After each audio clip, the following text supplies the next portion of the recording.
dagaal aan dhiig badan ku daadan oo xoogan ayaa baraha bulshadu ku kulanto ku dhex maray koox dhalinyaro ah oo la aaminsan yahay inuu soo abaabulay ra'iisul wasaarihii hore ee Soomaaliya Maxamed Xuseen Rooble iyo gabar lagu magacaabo Abwaanad Naciimo Qorane oo kamid ah jamaahiirta nabad iyo nolol ee farmaajo taageera waxaana dagaalkan lagu soo qaaday Abwaanad Naciimo Qorane hogaaminaya Daahir Cabdulle Calasow Cabdulqaadir Boos iyo dhalinyaro kale oo caan ka ah baraha bulshada waxayna dhamaantood ku beeliyihiin ra'iisul wasaarihii hore ee Soomaaliya Maxamed Xuseen Rooble taasi oo muujinaysa in Rooble uu dagaalkan si dadban ugu jiro dhinaca kooxda nabad iyo nolol ee jamaahiirta farmaajo ayagu dagaalkan ka socda miidiyaha waa ka aamusan yihiin walow ay jiraan warar xoogan oo sheegaya inay saacadaha soo socda qaadi doonaan weerar ballaaran oo lagu difaacayo Abwaanad Naciimo Qorane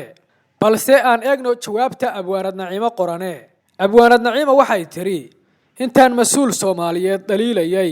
qof aan dani uga dhaliil badnaa ma jirin haddana waligay reerkiisa oo difaacaya ama xanaaqsan maan arag la kala gobsan fahamka dawladnimadu ugu soo orod ma ahan ayadoo hadalkeeda ku soo gabagabaysay ala kulli xaal naag 18 milyan oo Soomaali ah boqorad u ah oo ay ilaashanayaan kama cabsi qabto in reer wax ka qaado waxayna fariinteeda ugu jawaabtay dhalinyarada isku beesha ah ee soo weeraray